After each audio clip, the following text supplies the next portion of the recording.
Live on YouTube. Who knows what's going to happen? I'll send a link once it's live. Like I'll go and get the link and I'll drop it. Okay. We've been live, obviously. All right, so this is DFS Cheat Sheet. You guys know me. This is DFS Dudes. I'm here with the collection of fantasy gurus. What we're going to do today is we've got terrible feedback. Hold on.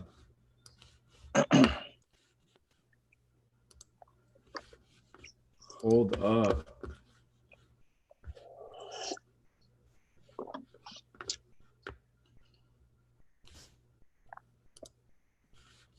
All right, let's see.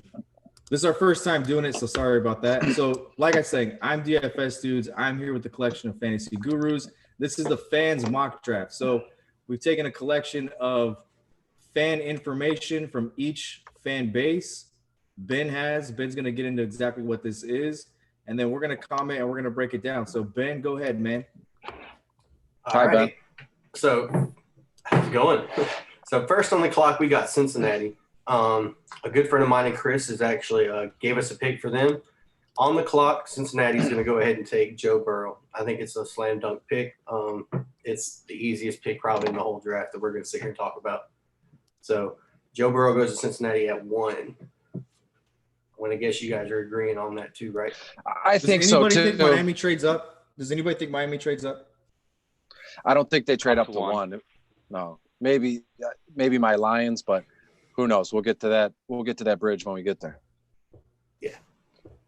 So we're going to go ahead and Washington's picking at 2. Kevin Tucker sent me his pick for Washington. Chase Young. Some of these are going to be really easy. We're going to know them right off the top of our head, but Chase Young is going in at number 2.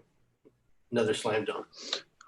You know what's funny is I didn't even in my prop bet article, I didn't even know that you could place a bet on the first 3 picks in order as Burrow, Young, and Okuda, and I think that's a great bet to take. I think it was plus 325, 225 if I'm not mistaken, and that those first 3 picks are slam dunks. Go ahead, Ben. Yeah. So Detroit picking at 3, got the pick from AJ Yike. He decided he wants to go ahead and go with Jeffrey Okuda at 3. Our resident Detroit fan here probably has something to say about that right there. I grew up with the guys, AJ Yike. I've known him since we were kids, so I trust his judgment. Okay. That frustrates me, though. Does that not frustrate you? Does that frustrate anybody? That pick right there frustrates me more than anything in the entire draft for the simple fact that I just don't understand why you take that player in that spot. If you need a DB, trade down, collect more picks. You don't have very much talent on your roster. You're trying to accumulate talent. You're trying to get out of having the 3rd pick. Why take a DB with a top 3 pick? Let somebody else take somebody in that spot and trade down. And that's where I think Miami's going to come into play at. I honestly think Miami's jumping up to Detroit down there at 5, and I think Okuda's probably going to go to 5 for Detroit there when Miami trades with them come tomorrow. Jeremy, you and I had a text message conversation a couple of days ago, and you said why. And it got me thinking. I didn't even think about it really until we talked. You said, unless you got Deion Sanders there, trade it away or go with, like a Simmons there or something else. I don't like taking a DB at pick 3. That's just There's 2 guys that if you look at the history of the NFL that I would say drafted the 3rd pick, Deion Sanders, Charles Woodson. And the only reason I would do that is because of what else those guys brought to the table. First of all, those guys could lock down and take away a third of the field, right? Not to mention they were punt returners, and then later in their career, they also played offensive snaps. They're just like tremendous athletes across the board. Obviously once in a generation type talent, but why take a DB for a team that needs so many more things than just a DB? You had something to say, Ethan? We cut you off twice. Sorry, guy. You're all good. So I talked to one of my friends. He's a Detroit fan too. He said he wouldn't be mad if the Lions went with either Isaiah Simmons or Derek Brown there. However, I think when Slay's the only thing you've got going on in the secondary, I think it's just it's something that needs immediate attention. And while Okuda might not be a 3rd overall pick value, I think it's what the Lions have to do no matter what. they've kind of addressed that. So we're stuck on Detroit, but they've kind of addressed that already in free agency, bringing in a couple guys already. They're not, studs, but they brought like Trufant. They brought him in, and I don't know. I'm not the GM. It like when we're home by ourselves and we're looking this stuff over, it's super easy. And I have great respect for those people that just sit in front of a camera and talk about it all day, because my mind is going a mile a minute when it comes to each pick and where you should go. So go ahead, Ben. We're going to move on to pick 4. Yeah, pick number 4. Giants are on the clock. A friend of ours, David Reed, who does a lot of stuff for us, his buddy Josh Wayner, he's going with Tristan Wirfs. He's got him playing left tackle. Offensive tackle at 4th overall. Oof, okay. Yeah. And then it's an easy pick. You just got to do something to get Saquon more holes, more gaps in the offensive line. And the idea there is basically just to give, Daniel Jones some time to throw the football. I think the position is right. I like Willis or Jedrick Wills a little bit more, though. But I think in recent days they were talking initially that Simmons was the guy they loved, and then now it's pretty much come out they're taking a tackle. Yeah. So up next we got Miami at 5. Shannon Walker. The pick there is Tua. It's kind of what we were expecting. If it wasn't going to be Tua, it was going to be Herbert. What's funny is everybody in the world is going with that now. Tua is going number 5 to Miami, and that just doesn't freak me out or make me nervous. It just goes to show that because of that and the mindset that I have, I don't think it's going to go down that way. I don't have an answer, but I just don't think that Tua is going to go 5 there. Could be wrong. And I actually have a mock draft coming out later, and I actually have Tua slipping. I don't think he's going to Miami either. I've got him slipping quite a bit. I don't want to give it away quite yet, but I've got him slipping quite a bit. So I don't think he's going there either. Nice teaser. Yeah. Tune in later. Number 6, we got the Chargers taking Justin Herbert. I can't remember who sent me that one. I didn't write his name down, but it was pretty obvious. Justin Herbert was the guy he wanted there. They need a quarterback. He's got a big arm, can move a little bit. They call him a long strider, which is key for he's just slow. So Justin Herbert at 6 for the Chargers. We don't even have to explain how much sense that makes with Phil gone, and you still got some playmakers there. So you got Eckler in the backfield, Keenan Allen. I mean, you need a quarterback. Mm-hmm. Up next, we got Carolina. I'm sorry, go ahead. Yeah, I wouldn't be surprised if by the beginning of the season, even if they draft Herbert, Tyrod might still be the starter. I think that you could have a situation, not the same, but maybe similar to Washington, where you have a rookie maybe rotating through with maybe a less experienced veteran. I think it's very possible, but I think Herbert's definitely the pick they go with. Yeah, and Tyrod. Go ahead. I was going to say, Tyrod Taylor, the quarterback there, he's no slouch. He's not someone you want starting all 16 games, but, to give him time, he can definitely go back there and, give you 6 games while he's sitting back there still learning the playbook.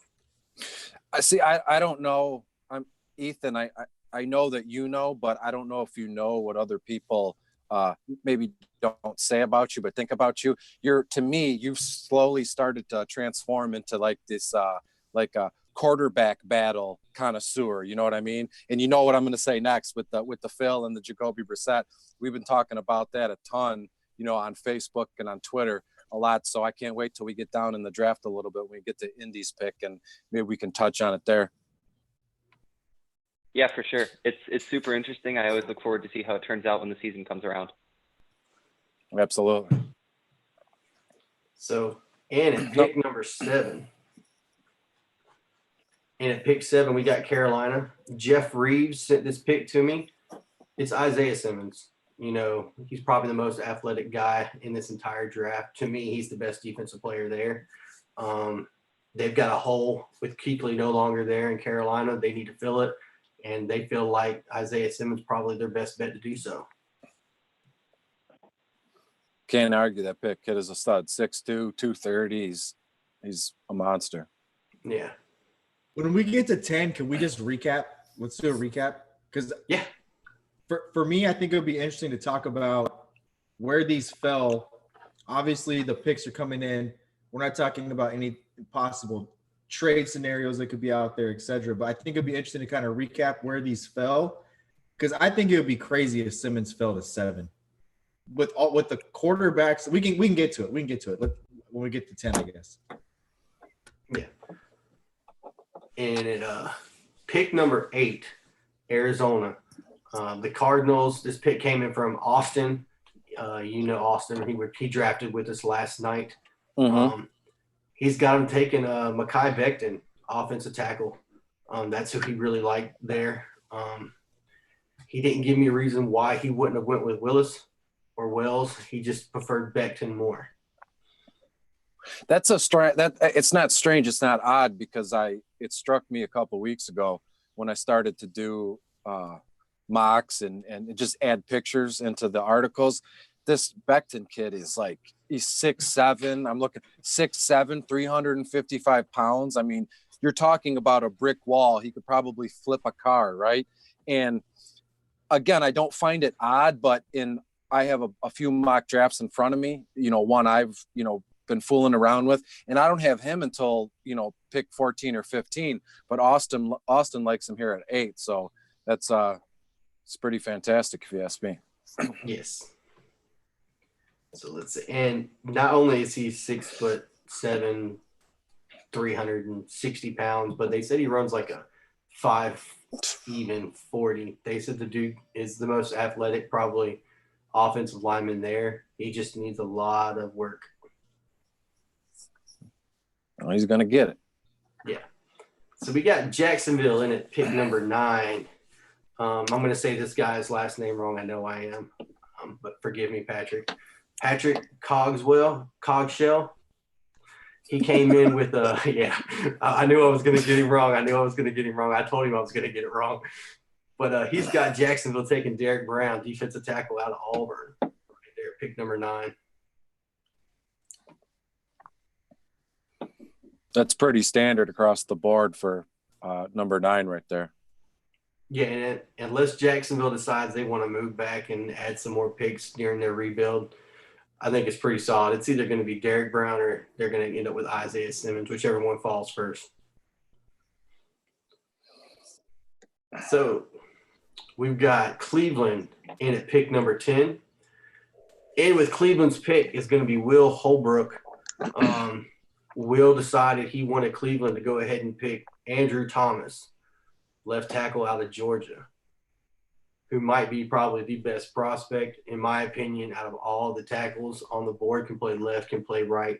He's definitely the most polished and can come in and play right now. I see that. Okay. Through 10, we had 3 tackles taken, and Jedrick Wills was not one of them, correct? He was not one of them. Correct. That's interesting. Yes. Recap those first 10 if you don't mind, Ben.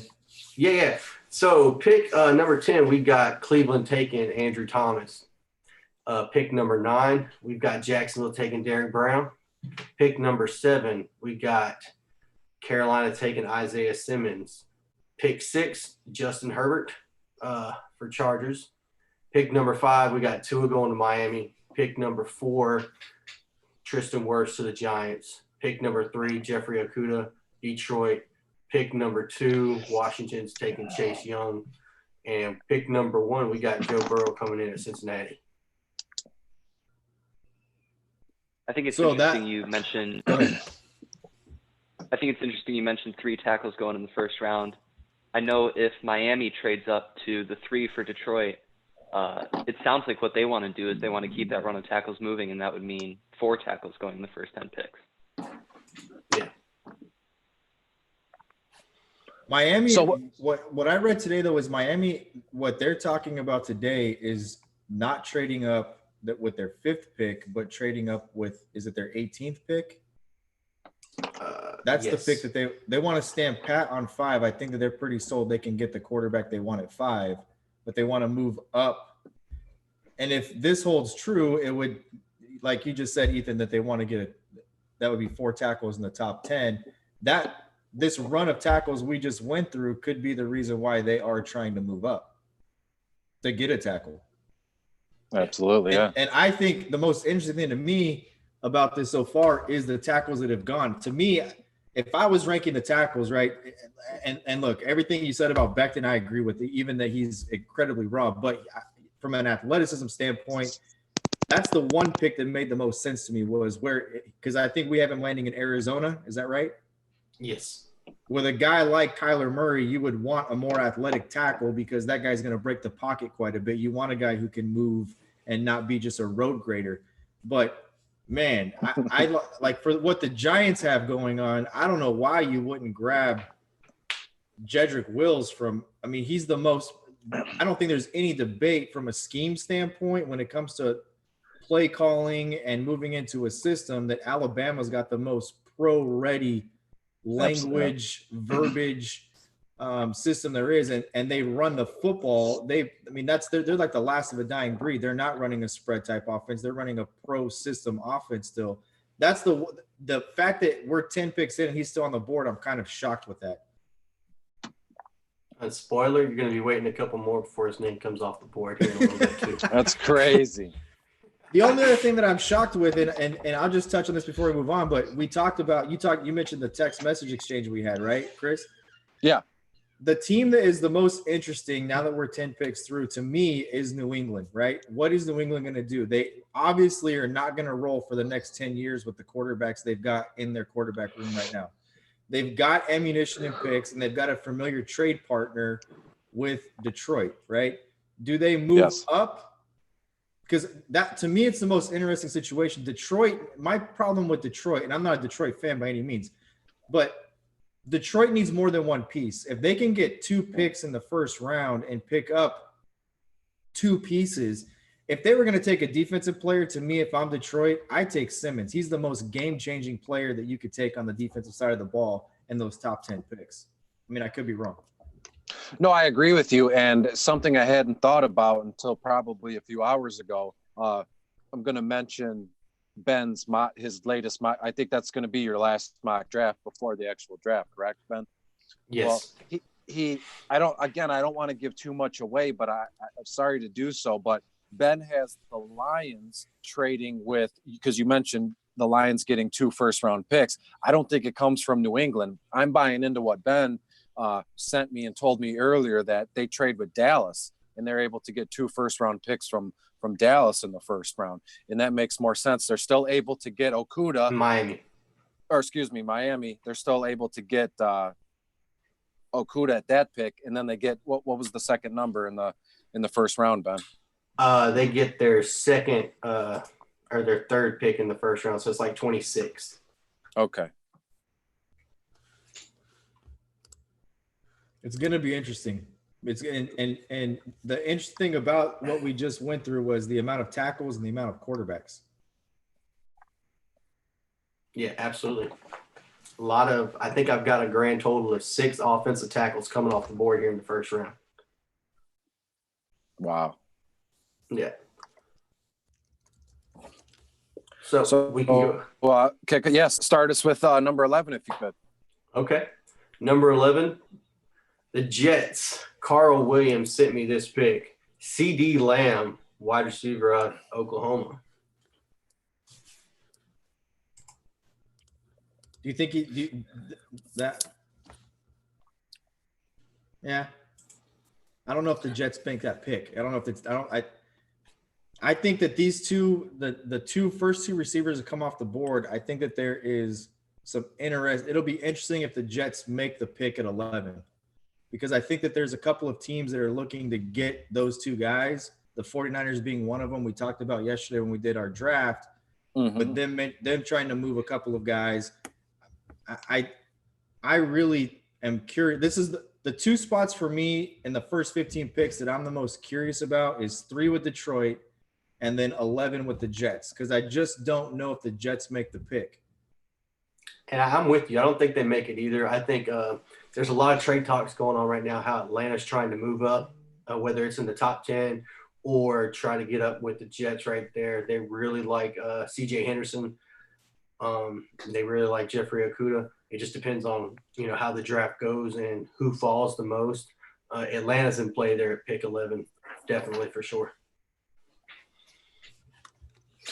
I just don't see what appeal there is to the Jets to go wide receiver. I feel like there are more pressing needs, especially on the offensive line. If there are three tackles off the board at this point, maybe the Jets take the fourth one. Obviously, whatever Miami does changes that. But, I mean, with Crowder and Perriman, I just don't feel like wide receiver is your primary need. I'm going to say something based off yesterday, right? Chris, you sent me something very interesting today. I mean, this morning or last night, we exchanged a couple of texts, and it was about Mike Evans. Like, holy cow, I can't believe Mike. Like, it was fun, and then Mike freaking Evans, right? And then today you sent me something like his value is dropping, and we weren't very far off of where he went. I think to piggyback off that, what we've done so far, if this holds true, like if we're right with this, like we were with Mike Evans, there's going to be a lot of trades in the first 15 picks, because it seems to me the way this is lining up, it's not lining up by team need, and other teams who have other players who they want are going to want to move to get other guys. I agree with you. And my 2 cents, I think if the Jets do pick at 11, I'm with Ethan. I think they go offensive tackle. I like Andrew Thomas there at 11 in my eyes. I know what he went. He was already drafted in our mock so far. So I think Jets, if they pick, it's offensive line. I think the reason Carl here was kind of leaning towards CeeDee Lamb was the fact that, the Jets went out and they signed 2 offensive linemen early in the free agent period. He's thinking they may have enough there to get them by until probably later in the second or third, which gives them reason to go out and get, Sam Darnold, someone to throw the ball to. A legitimate number one, in his opinion, is what he said. Okay. So we got the Raiders on the clock at 12. This pick comes from Justin Shiloh, and he's going with wide receiver out of Alabama, Jerry Jeudy. Do they take a wide receiver in the first round, man? Again? God, no, I mean, look. It's like they've had terrible success with either not taking a guy or taking a guy, and then it's been bad. They never get it right. Yeah, it's been bad for them. They need him, though. I mean, it'd be a big playmaker for them. I agree, sure. Yes. That'd be nice, to have your boy Jeremy, Josh Jacobs, and then Jeudy lined out there. That'd be a nice little combo for Carr, or I don't even know. I don't even want to talk about David Carr or the Raiders in general, but that's. I'm only going to ask you guys this because we're on the Raiders pick. Is there any chance that the Raiders take the quarterback out of is it Nevada? Love? Yeah, no. There's no chance they take him there? He's from Utah State, isn't he? Utah State, Utah State. Love. Any chance they do that? That would be awesome. I mean, I really like him. I mean, not to get too far ahead of myself, but I like New England to take the kid, to be honest with you. But there's something that rings in the back of my mind, okay? There's a great YouTube video of John Gruden, and he's with Chip Kelly and he's with Urban Meyer. And he says, if I ever get the chance to come back and coach the NFL, this is what I want my offense to be. And we know there's plenty of talk, right? That there's a riffle between him and Derek Carr. He's never committed to Derek Carr. He's just said Derek Carr is my quarterback, but he's never committed long-term to him. It's just something that I think that Love's stock more than any other quarterback in the draft he's got his stock's grown more than anybody's, right? I mean, he's been the kid that over the last 2 to 3 weeks has become the most popular guy that everybody's talking about. Is there a chance the Raiders just say, you know what, we're going to take the quarterback right here? I would like that, because I'll tell you this, and this has nothing to do with the draft. There's something about Derek Carr that I just don't like. He's like, it's almost he's like that really super nice guy that it comes off fake. Like he's got crosses tattooed on him. He's like, I go to church, I eat my vitamins. It's like, give it up, guy. You're not selling it. Who are you trying to, get over on? You know what I mean? And then did you guys see that tweet of Jameis Winston ducking around that speed bag in the gym? And then Carr had this tweet about, guys don't come at me at the pocket like that. And Carr got just railed for his comments. So I would love to see the Raiders draft a quarterback here and, send Carr with his brother. Network. Yeah.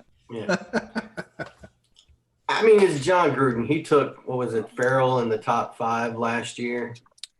Isn't that more Mike Mayock than Gruden? But I get what you're saying. Yeah. And look, I'll leave it at this. Perfect, Mike Mayock. Mike Mayock has to be the smartest guy in the room. That's his ego because he's coming from the NFL Network and he went to be a GM with 0 experience. And last year's a good example, right? Could they just do something wild here? I'm going to highlight that pick, and then I'm going to pay attention tomorrow. Yeah. Here's my question. Would anyone be surprised if the Raiders go front 7? Maybe Isaiah Simmons if he's still there? Holy if he's cow, there, man. sure. If Isaiah Simmons is still there. At 12? That's a great prop bet. That is. Because they love Clemson kids, right? What they did last season in the draft. Yeah. I think if Isaiah Simmons is sitting there at 12, that they can't get the pick in quick enough. Yeah, I agree. Ben, where did we have him going? Who's that? Isaiah Simmons. We got him going to Carolina. Right. Okay. Yeah, at 7. I should have brought I hate to rewind, but hate to go back to pick 3, but I'd really love if the Lions got Simmons. Sorry for stalling out the draft, but is there any chance that they don't take that Okudah kid? I think it's pretty set in stone, and it's got me kind of angry. I'm telling you right now, I'm betting they don't make that pick. I just don't so. Because I'm looking. Look, I don't know if you guys know this or not, but I've been a football coach for the last 17 years. For me, I look at everything from like if I'm building my own team, right? Like a football approach. What the hell do you take Okudah for there? I need a playmaker. I need somebody in the first round I can sell draft tickets with. You don't sell draft tickets with Jeff Okudah. You sell draft tickets if it's Deion Sanders. Or you put people in seats if it's Deion Sanders. There's kids, the LSU kid or the Florida kid. There's other DBs that have an equal ceiling, in my opinion. If they don't make that pick, that just further affirms that they're going to take Okudah if they're able to, whatever other pick they're able to sneak in the top 10. And I think that's the point too, right? Is that if they love him, we've kind of gone through it. Nobody, if they trade back, is going to take Okudah. It's them. Okudah could slip out of the top 10 if Detroit doesn't take him. Sorry to derail, Ben. Let's what are we on, 13? No, I love it. Jeremy's Niners. Yeah. So we got So we got San Francisco at pick 13. This pick came in from a friend of David Reed's. They are taking cornerback CJ Henderson. That's a nice pick. I had CJ going to Carolina at 7, but what do I know? Who made that pick, Ben? I know you said it was David's friend. Who was the friend? He said he's not on. He said he's on Facebook, but he's in a different group. I think he said his name was Nick Swan or something. Okay, he's running from the police or something. I get it. Yeah. So CJ going to San Francisco at pick number 13. I get it, but if we see no trades in the first 12 picks and everything goes kind of as planned, I think that no trades in the first 10 picks and everything goes as planned, I think San Francisco moves the world to go to 11 to get either Lamb or Judy. I don't think San Francisco picks at 13, I guess is my point. And they were saying today Judy's not a lock to go in the top 15. They're saying he's having some issues with I think they said a knee or something like that that's in his medical right now that's having him slip a little bit. Now, how much is actually smoke or if it's legit? I don't know. I love that you said that because how much crap that gets put out right now. It's like, no, you know what I mean? I know. Yeah. How old is he? He's 20, right? The best shape of his life, and he's going to slip a couple picks. Yeah. So Tampa's up next, right, Ben? Tampa, the pick came in from Austin Little. Tampa is going with tackle Jedrick Wills. There he is. There's your guy, Jeremy. Giving Jedrick that Willis. 43-year-old man some Is that protection 5? back there. Is that 5? Yeah, I think so, yeah. I like the pick. I mean, what else do they need? Yeah, Tampa's going to tight end. One way or another. Tampa's going to draft an offensive lineman, whether it's, Wills, Andrew Thomas kid. They're drafting an offensive lineman. So let's see. We got Denver at 15. Denver at pick 15. Pick came in from Drew Highsmith, taking wide receiver Henry Ruggs. Okay. Yep. Those couple wide receivers there, Ruggs and Judy and Lamb. I'm excited to see what order they go in, because to be honest with you, I don't have them in any personal order for myself. So that's just a little exciting narrative that I have personally. See, who goes. I mean, there is a prop bet who goes first. I think it's CeeDee Lamb, but again, what do I know? I think it's Ruggs. I think Ruggs is the first receiver off the board. Now where he goes, I don't know, but that would be crazy if a 5'11" guy's the first guy off the board. That's the new NFL, though, right? I mean, that's the new NFL. Well, when you can run a 4.2 40, I mean, Tyreek Hill. That's what I mean. It's the new. That's the new. The toy, new yeah. NFL. Yeah. So you're saying Ruggs is 5'11"? Ruggs is 5'11". On NFL.com, he's 6. It says 6 foot 183. It's like the wrestling height and weight. You add a couple inches, you add 50 more pounds.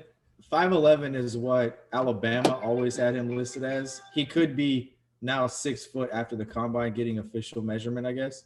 Okay. I have him at 6 foot 190. So pick number 16, the Atlanta Falcons. Bo Finley made this pick right here. As a Falcon fan, I'm not thrilled at this guy personally, but he's got us taking Kinlaw out of South Carolina. You have to be thrilled with that. You're not thrilled with that? No. I love it.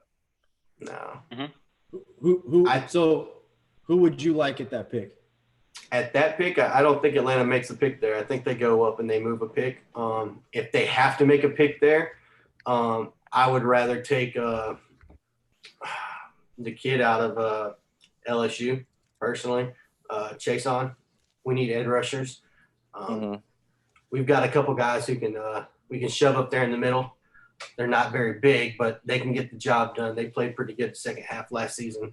So I think I'm okay with having the guys up the middle there, but he's got him taking Kinlaw out of South Carolina. Another reason I'm not a fan of this pick is he's having back issues in his medical right now, and that could be smoke too. So I would love – I mean, look, I've been saying this for the last 3 years, doing fantasy sports, doing daily fantasy, breaking down what we break down every single week. I don't know what in the hell Atlanta's been doing, but they have got to do something with their front seven. I would love to see the Atlanta Falcons finally take a defensive tackle that they could finally start to stop the run with. That's their biggest problem, in my opinion. They've been gashed, absolutely gashed for the last few seasons. And last year they did absolutely nothing to address that front seven. So I get the edge rusher thing, but the NFL is moving in that direction. Obviously, it's a quarterback wide receiver league right now, two-hand touch. So, you want to get somebody who can get after the quarterback. But if you can get a kid that can solidify a 3 technique for you or even play the 1 technique and finally plug up an A-gap, I like it. And I think Kinlaw would play good with Grady Jarrett. For me, unless you're getting Derek Brown, I think there's a drop-off there. And I don't see much of a difference between Kinlaw or Marlon Davidson, personally. I think you could trade up and get Davidson in the second round. I think the Chason kid that you like in Kinlaw, I know they don't play the same position, so it's weird for me to say this. One's a DT, one's like an edge rusher, still defensive lineman. I would be happy with either one as a Falcons fan. So I guess I understand what Jeremy's saying. They just get blasted in the run, but they need a big guy right in the middle, like a stud that they can shape and mold, not from scratch, but let's just say scratch from college into the pros. So it's a good discussion there with that one. In baseball, you need a catcher, a shortstop, and a center fielder to build around. In the NFL, you need a 3 technique, a Mike linebacker, and a safety. You have to have a quote unquote a dude at each one of those spots. And I think, look, if Ben, would you be happy to see Atlanta trade up to get Brown and fill that spot? Are you in agreement that they need to fill that hole? You just don't like that guy? I think unless Brown falls a lot, I would be okay with trading for Brown.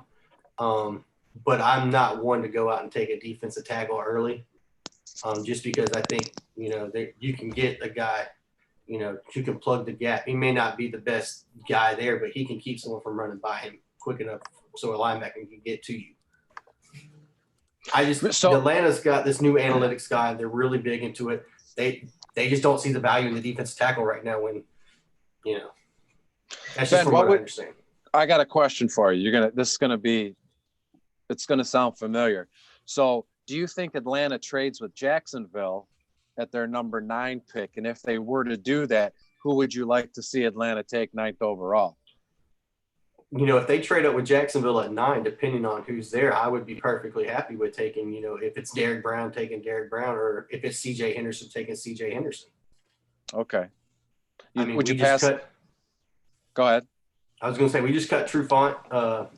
Detroit picked him up. We've got some guys back there who aren't very good covering right now. They're very young. Atlanta's defense overall is pretty young. CJ Henderson can play right now. He's not a tackler, but you don't want your cornerback to tackle. You want him to pick balls off and knock it down. So, absolutely. I would just tell. I'm not. I wish I was. It's my dream job, but I'm not a general manager for an NFL team.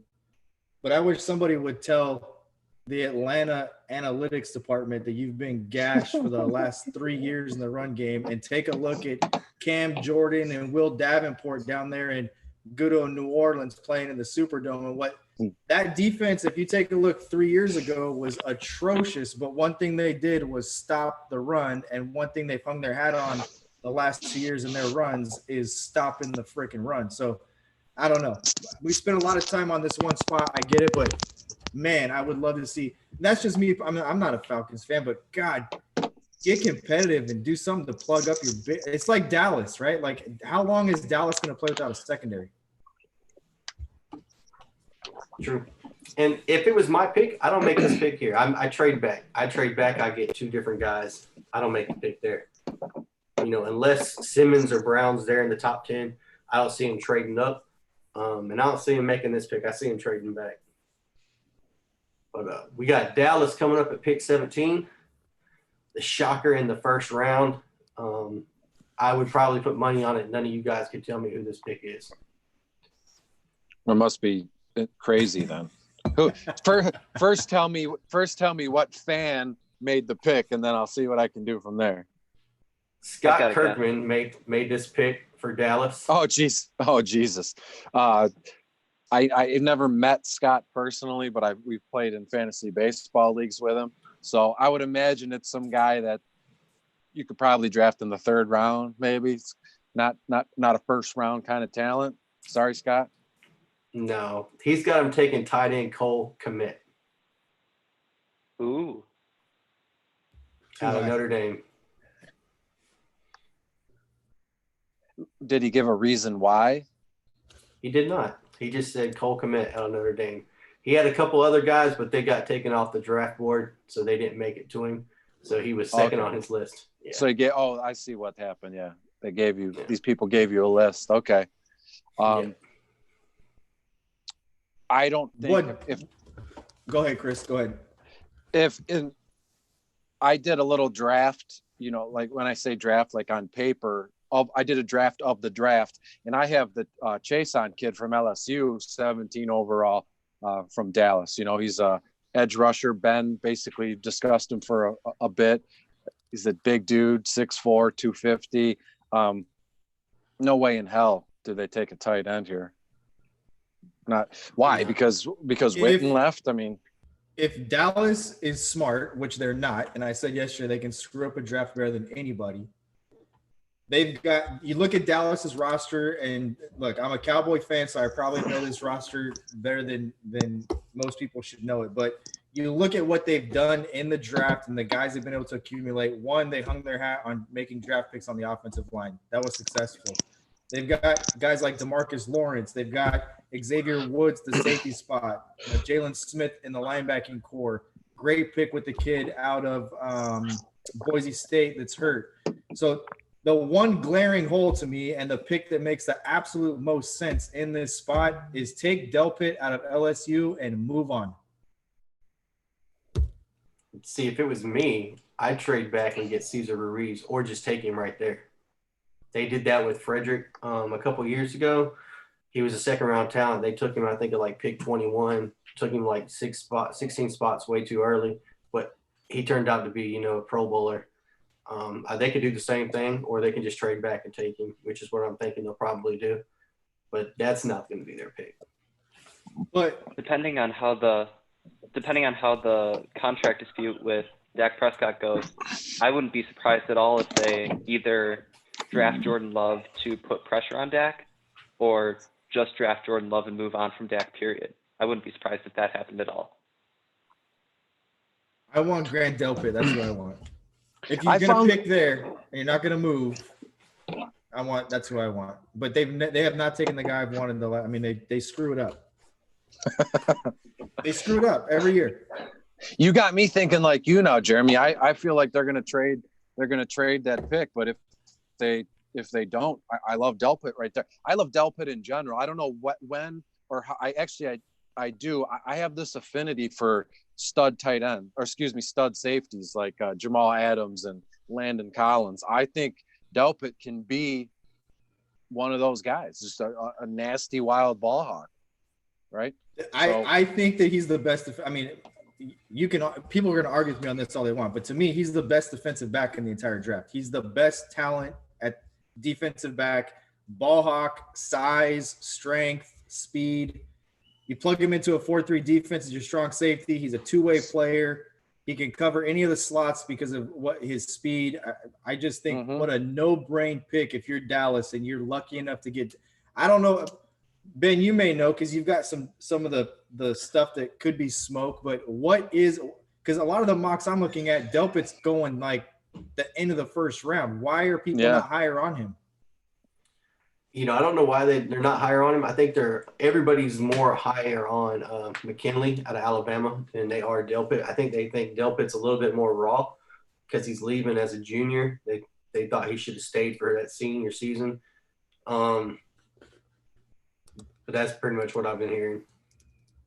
I agree that I think Xavier McKinley is on paper and fundamentally he's the better safety, but I want that hammer. Delpit's 6'3", McKinley's 6'1". We're talking a couple inches, but when you think of a dude who's 6'3", 200 pounds, flying around the field, you think I do, but professional football players don't get nervous or scared, but I'd want Delpit here too. I was already sold on him. Jeremy just, solidified it for me. I'm with you too. Again, the mocks I've seen, he's in like the 30s, going to like Frisco or Green Bay, at 30th or 31st overall. Yeah, I've seen him fall to the third round. Which is ridiculous.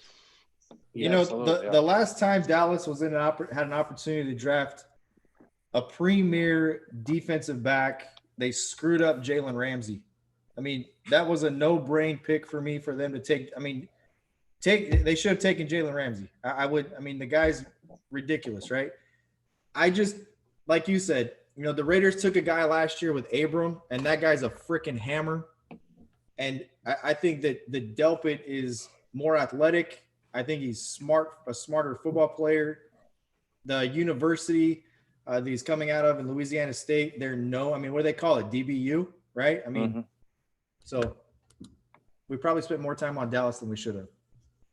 I know it makes me. I got a shower, filthy. Coming into pick 18, we got Miami. Shannon made this pick again for Miami. He's got Miami taking Clavon Chasen, edge rusher LSU. That's a stud pick at pick 18 for Miami. For sure. Coming in at pick 19, Raiders again.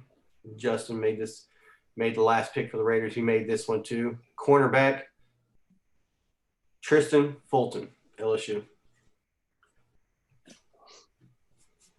Okay. That's a good pick. That would start to solidify that secondary. You get Abram healthy. You bring in, Fulton. You've got two young guys as cornerstones on that defense in the secondary. They've done some good things up front. Yeah, I like that pick. Yeah, I think it's a good pick. And let's see here. We got 20th overall, Jacksonville, correct? 20th overall is Jacksonville. That pick came in from Joel Oswalt. Wide receiver, Justin Jefferson, which I think is going to be the second guy off the board. Yeah, that's a good spot for him. I mean, it's not in terms of just, if we're going to talk high, low, reaching, falling, dropping, Justin Jefferson at 20th overall is right where he should be. Yeah. And we got Philadelphia, pick 21. Well, let's go ahead and review these last 10 real quick. So we got Jacksonville taking receiver Justin Jefferson. Raiders taking Tristan Fulton, 19. We got Miami taking Chase on at 18. Dallas taking Komet, 17. Atlanta, Kinlaw, 16. You got Denver taking Ruggs at 15. Tampa Bay, Wills, 14, offensive tackle. Mm-hmm. We got San Francisco taking C.J. Henderson at pick 13. Raiders taking Jerry Jeudy at pick 12. And we got the Jets taking C.D. Lamb with pick number 11. It's going to be interesting. I think that there's a lot of players in there that go.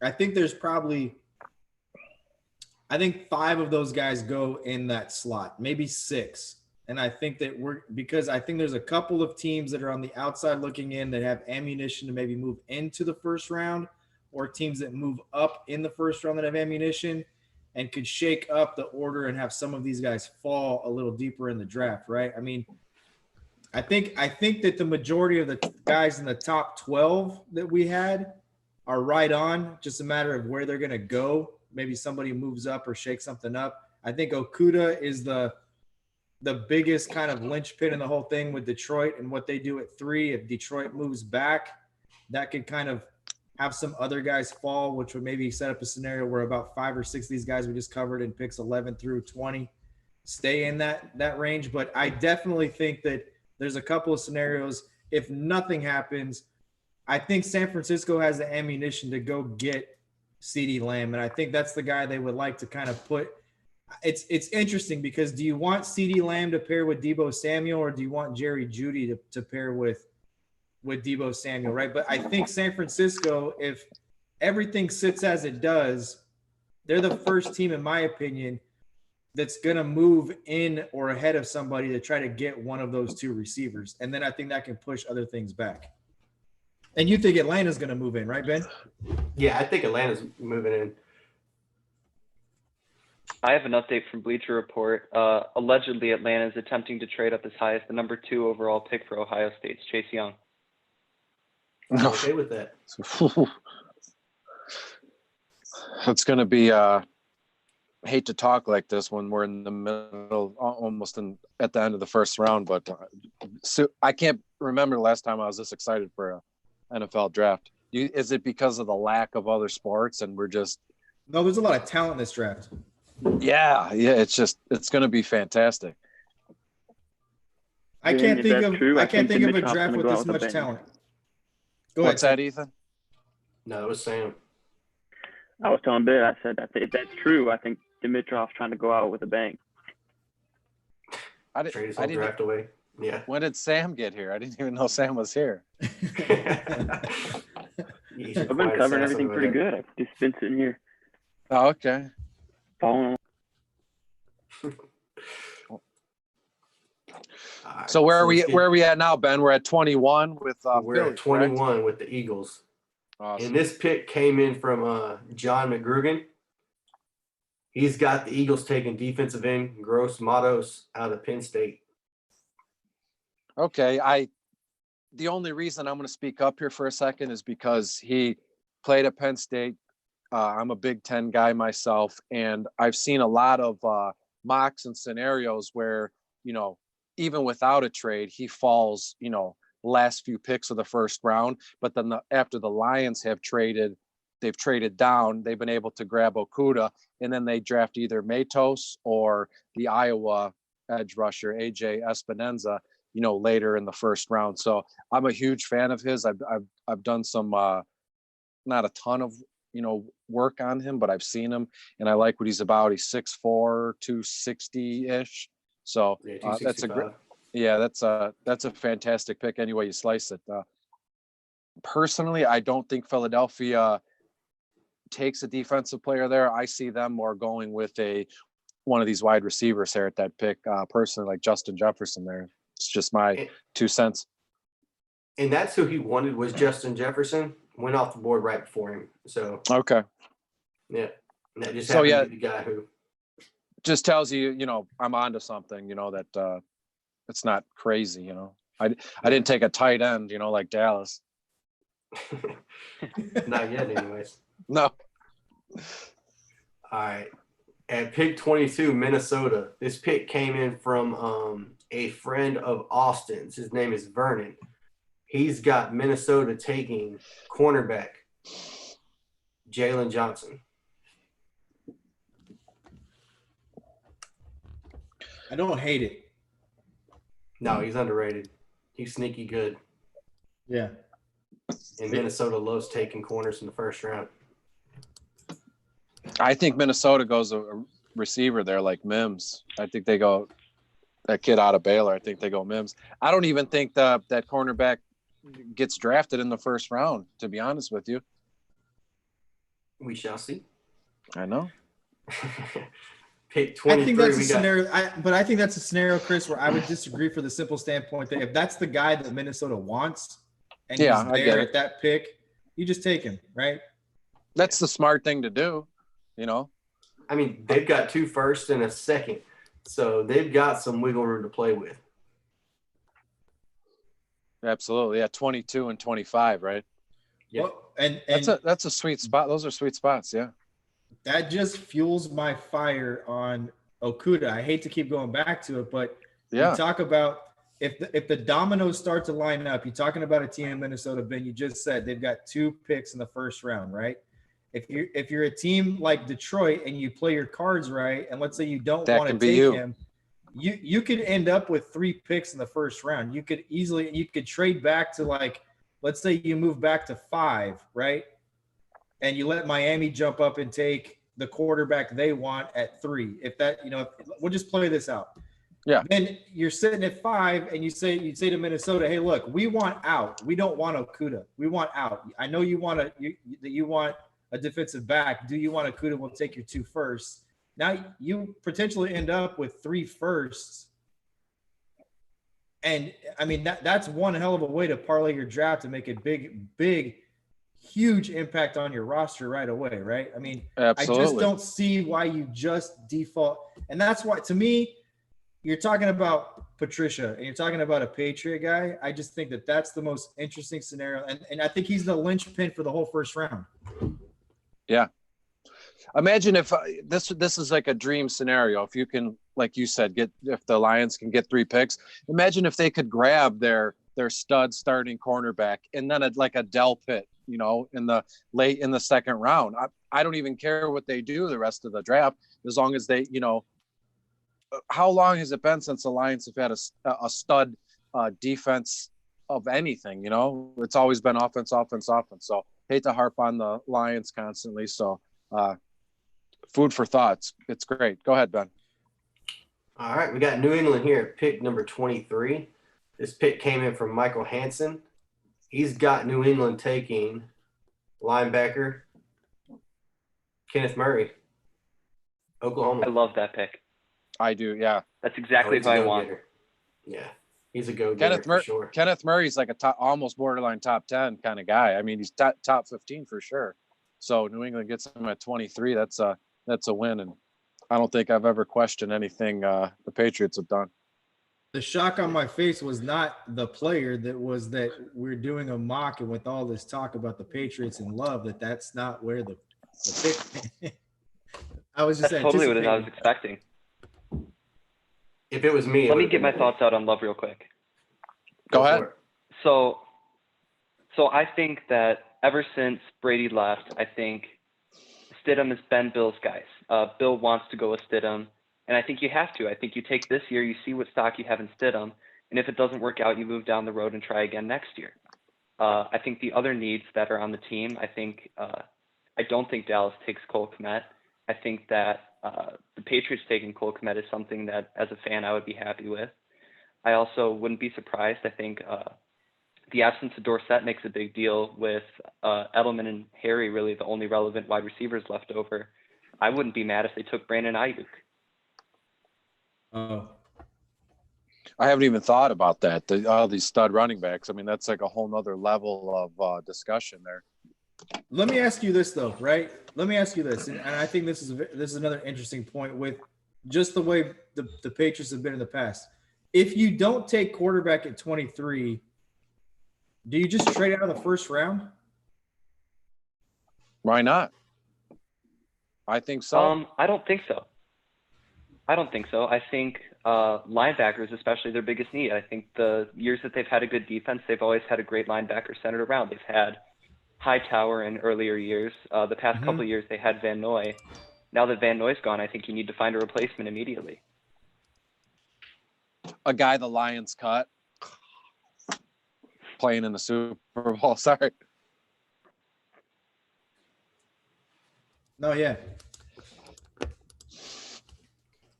So right, coming in at pick 24, we got New Orleans. Pick came in from Noah Newman. They've got him taking offensive tackle, Austin Jackson. 6? That's 6. Okay. Austin Jackson. And no Cesar Ruiz yet. And you won't see him either. Not in the first. Okay. Interesting. Mm-hmm. So we're going to Minnesota, pick 25. Here's your wide receiver you were talking about, Chris. Jalen Ragnar, TCU. Okay. Jalen.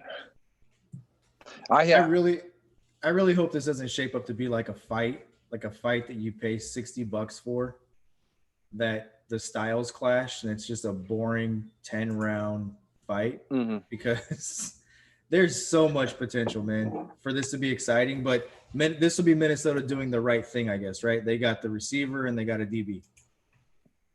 Correct. Which hopefully can be the Lions picks. So coming in over here at pick 26 with Miami, Shannon's got Miami taking safety, Grant Delpit, LSU. You already know how I feel about him. Yeah, we covered him extensively, and I think that would be a phenomenal pick there. Doesn't Miami? I mean, we hit on it a little bit last night. Miami kind of needs a running back, right? So would you be shocked if Miami didn't take Swift or Taylor at 26 right there? I think Miami's hoping to get Taylor in the second round, or Swift, really. Okay. I think they would be happy with Taylor or Dobbins. I think they take Swift 26 overall. I know I've had many conversations with Shannon if she watches this high, but I think she'd be cool with that too. Yeah, I think that's the pick too. I think it's DeAndre Swift, but Shannon's got him taking Grant there at 26. Okay. Coming in at pick 27, we got Seattle. Pick came in from Tony Sutcliffe, defensive tackle Ross Blaylock, and I think he's TCU. Ross Blaylock. Okay.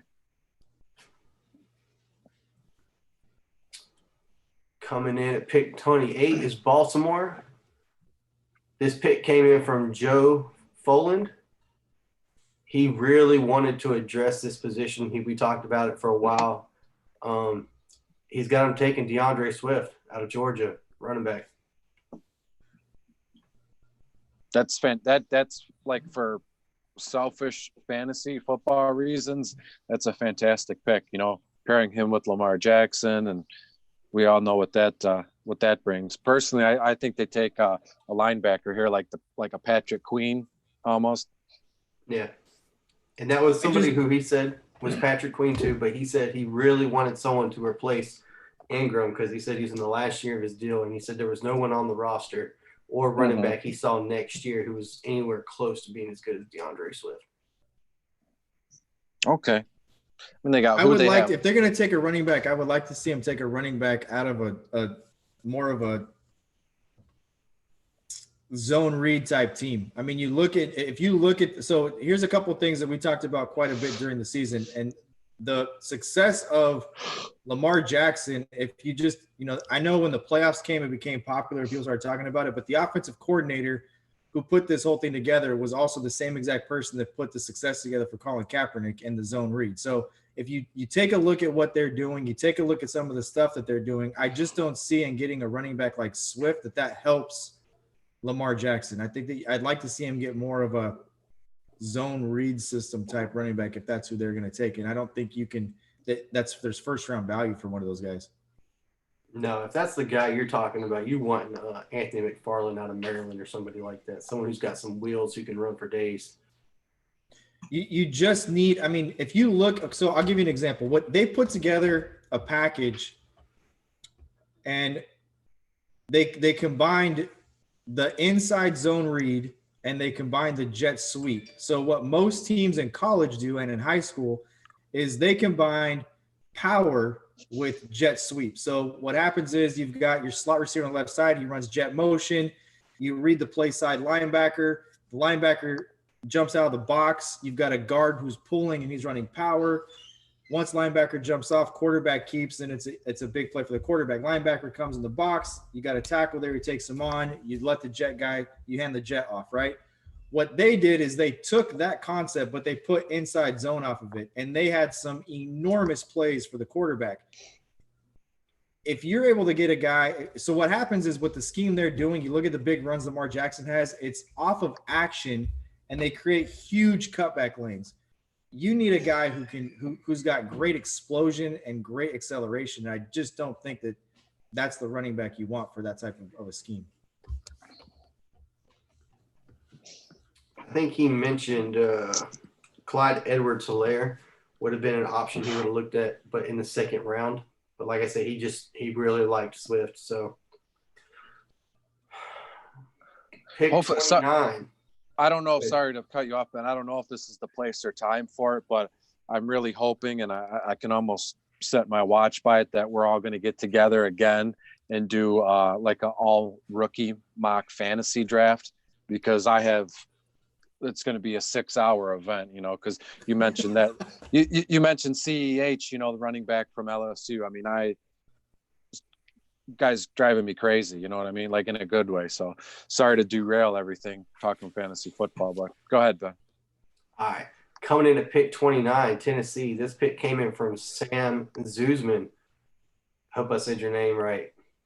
He's got Tennessee going with cornerback Noah Ingbengan or whatever his name is, out of Auburn. Okay. Yeah. Yeah. I mean, I don't know if that's a need that they've got to fill in the first round. I'd like to see him go linebacker, in my opinion. I mean, yeah.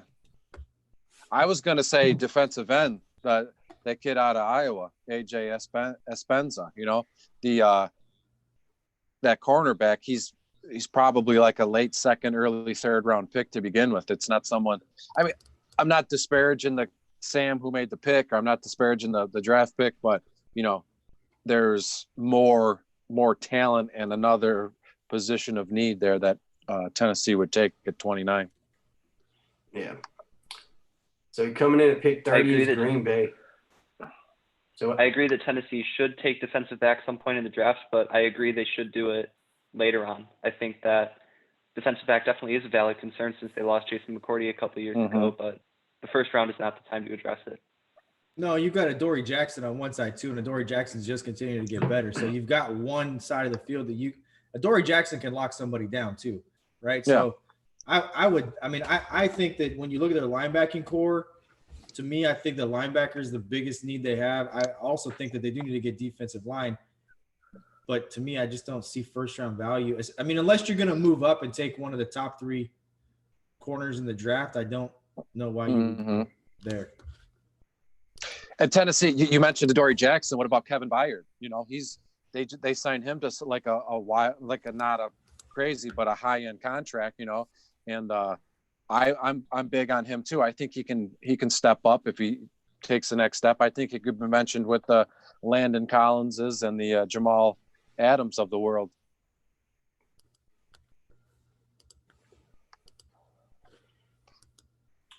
So coming in here at Green Bay at pick number 30, Lucas Shepard gave me this pick right here. He's going with wide receiver Denzel Mims. Perfect. Yeah, I think that's a slam dunk pick. They've got to take receiver. Yeah, absolutely. Yeah. I think they go more like a Jalen Reagor from TCU, but Mims is Mims. Yeah. Is he still on the board though? I thought he's already gone. I just adding my unprofessional 2 cents. I think at this point in the draft, Brandon Ayuk might be the best receiver remaining. I think Ayuk could be a first rounder. I'm just not sure how it's going to shake out. Yeah. I know used to coach for the Jets. I can't think of his name right now. He's coach at Arizona State, loves the kid. He was talking to him about this morning. Really hoping someone would jump in the first round and take him at the end. Talking about Herm Edwards? Herm Edwards. Yeah. The name went straight through and I couldn't think of it. But yeah, Herm Edwards loves the kid and he's been talking him up, hoping that someone's going to jump in the first and take him. I'm actually so glad that somebody brought him up because I think that this guy is – if you go back and watch some – I mean, I live on the West Coast. So, if you don't live on the West Coast, the most slept-on conference and where there's a ton of talent is obviously the Pac-12. Some of these games don't start till 10 o'clock. 10:30 at night, So, you can go back and watch a couple of games that this kid played in where he just absolutely dominated every single person on the field and had monster performances. And you talk about a big body wide receiver. If I was going to compare him to somebody, to me, this guy's like AJ Green 2.0, just a huge physical wide receiver. He's not this, I guess DK Metcalf kind of redefines huge physical wide receivers, but he's an AJ Green type wide receiver, in my opinion, just very skillful. He's got all the fundamentals right. He has made a couple of bonehead decisions on the football field, but I mean, yeah, I agree with Ethan. I'm glad somebody brought him up. I think Herm Edwards actually compared him to Antonio Brown. His size, they said he was both 6 foot, around 190. He said he's very Antonio Brown-esque. He's really good, man. I'm telling you, he's really good. So coming in right here at San Francisco, pick 31. They've got, I think they said this is coming in from David's friend Nick Swan, I believe. They've got San Francisco taking A.J. Tyrell, cornerback right here. Okay, so Ben, do me a favor. Look and see. San Francisco with their 2 picks, do we have them taking cornerbacks in both of them? I just looked to make sure, and he sure does. Yeah, I don't know that that's going to I think one of those has to be wide receiver. one of them has to be wide receiver. And I think that for me, if I had to bet money on anything in this draft, it's that San Francisco doesn't stay at 13, that they jump up and take Judy or Lamb. I think they take one of those two guys. If something wild doesn't happen and they're there, I think that's the first thing they do. I definitely would agree with them going DB this late at 31. The value for that pick is obviously, I think, fair, but I just don't see him taking two DBs. No. I disagree. No. I don't think they need to trade up to get Judy or Lamb. I think that I can't remember who we had going to the Jets, but I think the Jets take tackle, and one of those guys falls to San Francisco. Yes, I mean that it could play out that way too. But if I was betting it, I think what my point is that the surest thing. Let me rephrase that. The thing I'm the surest about is that San Francisco walks out of the draft with either Lamb or Jerry Jeudy.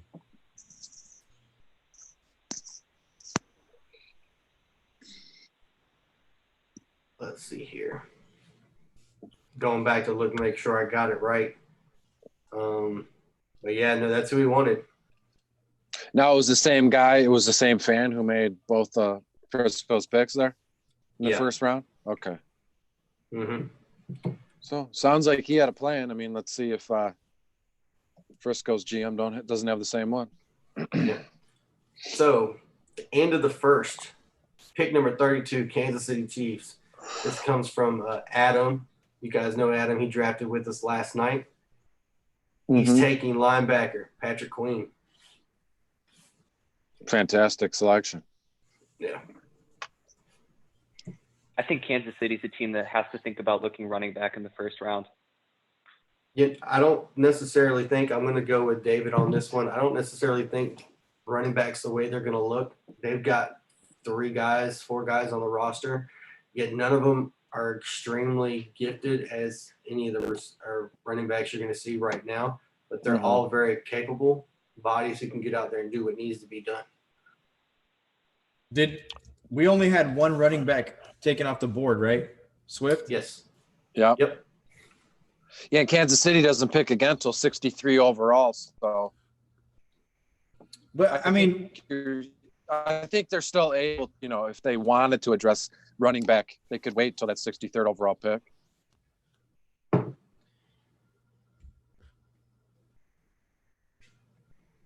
Yeah. I mean, Chris, give me your top 5. Because we've got one running back in the first round, and I think we heavily debated that pick, right? I mean, that was to Baltimore, correct? Yeah. Mm-hmm. So we could be at a situation where there's not one running back taken in the first round. Ethan, you really think that they've got to address the running back position? I personally wouldn't. The guy that to follow the theme, if he's there, I would take.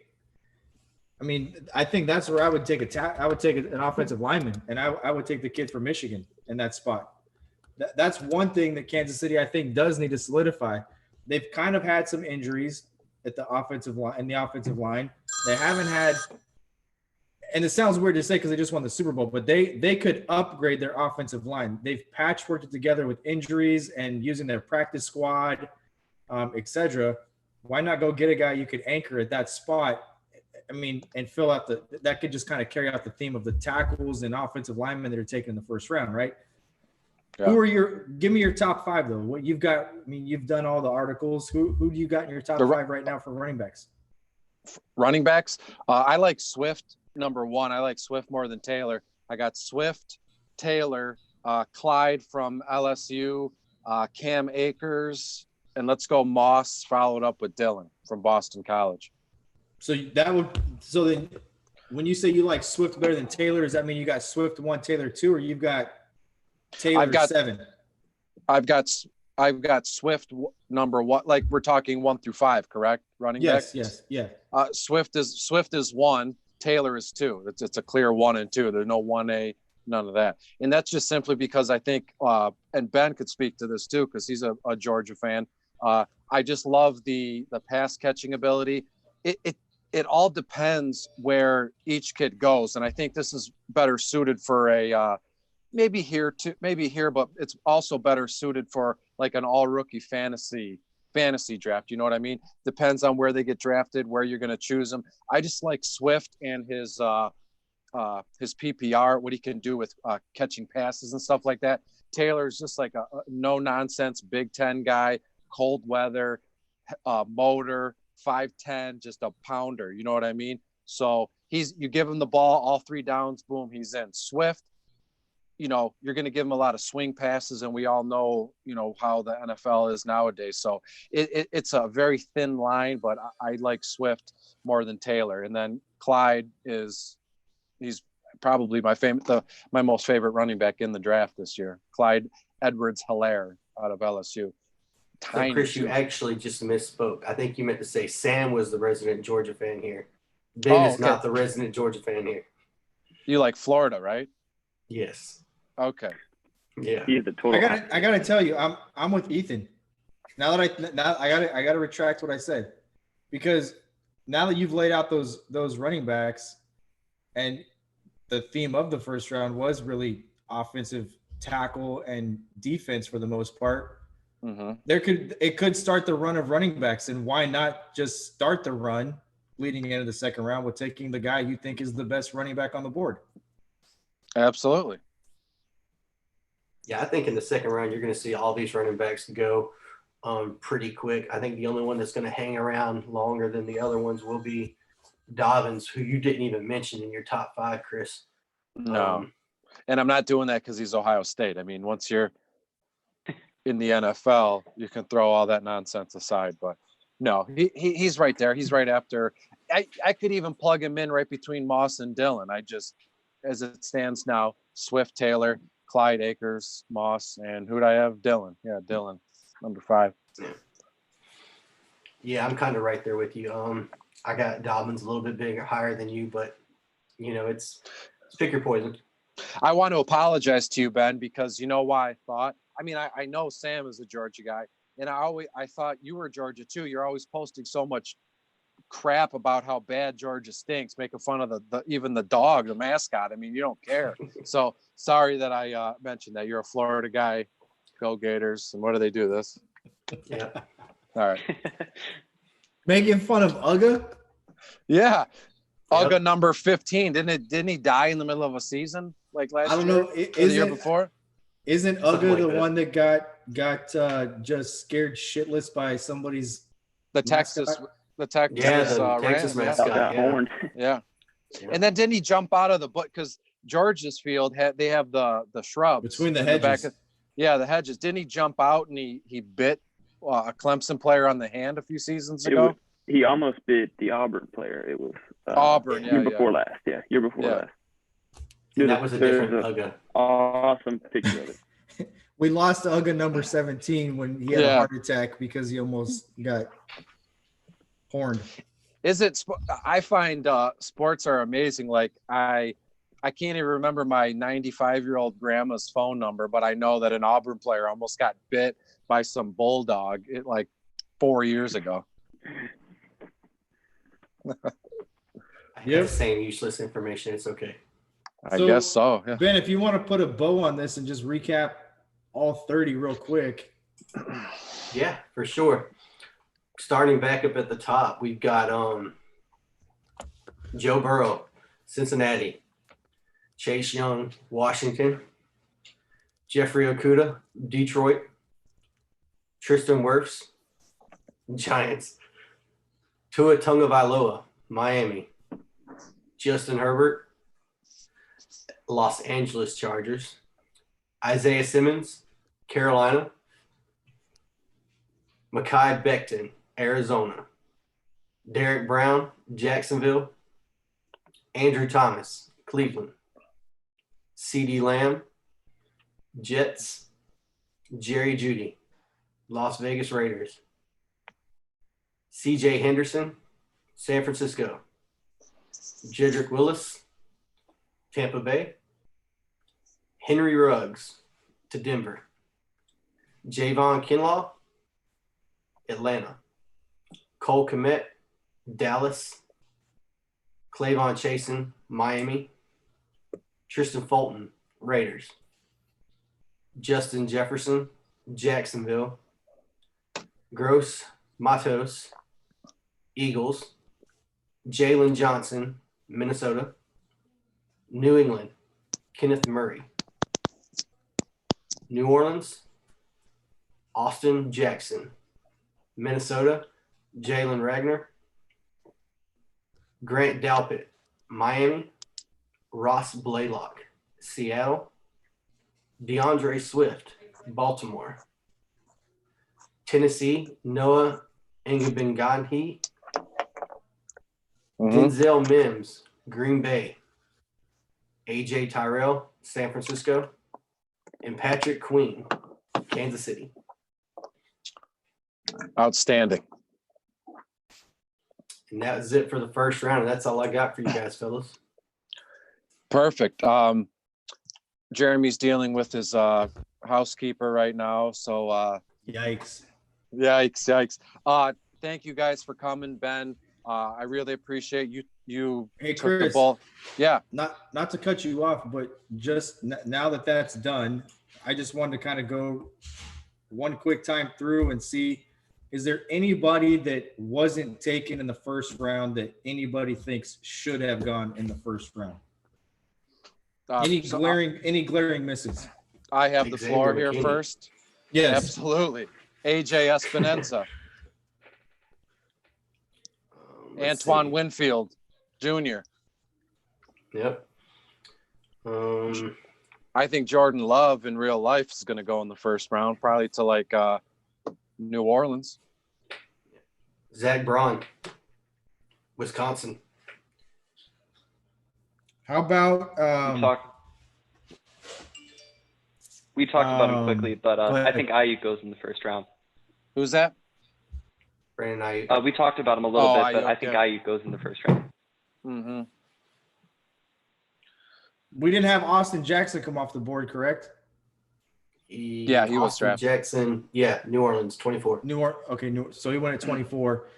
And then the other guy that Cesar Ruiz. Does anybody else not think this guy's first round quality if the theme of the draft seems to be offensive line? Absolutely. Yeah. Michigan man, go blue. I do. And I think offensive tackle Josh Jones out of Houston didn't get taken either. Mm-hmm. And then go ahead. I get it. That was the whole fun of it is, the five of us are fans. We're friends with each other, and we ask the masses, people on our Twitter, people just basically all over social media. So you can see that I love Scott Kirkman. He's a huge Dallas fan, but he just picked someone who he would like to be on the team. So when you ask large groups of people like this, they fall back on their fandom, let's say, or what they think the best thing to do. And not everybody thinks as a GM or in an analytical way, like especially you do, Jeremy, when you're saying, well, they need to address their offensive line. And, you have whole procedural comments when you talk, you know what I mean? Normal people, they just treat it like, and I'll be honest, I've done it too. They treat the real life draft when they're hanging out with their friends like a fantasy draft. Well, my pick is 25. You got in real life, you got no linebackers, no cornerbacks. You have a stud quarterback, yet you still want to draft, let's say Tua or Jordan Love or something. You know what I mean? So it doesn't always make sense, but it makes for fun videos and, content like we're doing. And Patrick, did Queen go off the board? Queen was the last pick in the first round. He was the last pick. He went to Kansas City, yeah. Okay, so I was too wrapped up in Kansas City, not taking something else there. I don't know. In my opinion, if he's there at 30, that's he's borderline top 15 talent. I think he's at least the second best linebacker in the entire draft. Yep. It's going to be fun. Tomorrow's going to be a lot of fun. I think we've done a really good job just the way these picks came in to follow up with what you said. Yeah, this was a fan's approach to who fans like, and there's a lot of these picks that maybe that's who I want, not necessarily what fits the need. there is so much potential for there to be a ton of fireworks. I wish this was live. I think that because it's not live and they're doing this thing on conference calls and Zoom and all that, there may not be as much fireworks. I think the other thing that's really interesting is there hasn't been enough talk, in my opinion, about trading backwards. We know what the fixed salary amounts are for the draft picks in the draft. We know what the slotted amounts are, right? And with what's going on in the world today, and there being conversations about negotiating with players unions to cut player salaries or at least take a salary hit for a little bit to help the organization out. Nobody's talking about trading back to maybe get the guy you want somewhere else in the draft so you can save money on the pick either, which I think the opportunity for that is going to be available tomorrow also. Absolutely. I'm with you. I'm super excited. I just want to say thank you to everybody. Thank you, Jeremy, for hosting this. Ben, as I was saying before, Jeremy so rudely cut me off. Ben, thank you for doing all the work. You know, you reached out to all these people. You had a list. Ethan, thank you. Sam, sorry I didn't know you were there, but you are. I appreciate all the work, you know, we've been doing the last few days. First round and just in general, the draft tomorrow is going to be fantastic. I know I can speak for everybody here that we're just so chomping at the bit for any sort of sports. And we've been, you know, really been able to hone in on this because we haven't had anything really else to do. There's been no baseball. So our fantasy baseball stuff, our DFS stuff, you know, hasn't been going. So all energy across the board has been on tomorrow's draft. So I'm excited for what is in store. And keep y'all's eyes open for that mock draft coming out tomorrow if Chris will get it up. Oh, I want to get it up. It'll be up. Thank you, guys. And Jeremy, you want to tell them what we're doing tomorrow in the afternoon? So tomorrow, tune in. We'll be on at 3:00 Eastern time. We're going to talk more in depth and just give more opinions on what we think is going to happen. We're just going to break it down. We're going to talk more in depth about ammunition and teams we think that possibly can move up and where we think guys are going to go, where we think the top 10 picks are, you know, who needs to make a move the most, who's got the ammunition to move up. We're just going to break it down. Hop on with us, get all your questions in, your comments, debate our opinions with us. We welcome it. We'll be back. Thank you guys for being here and doing this. We appreciate it. We'll see you guys tomorrow.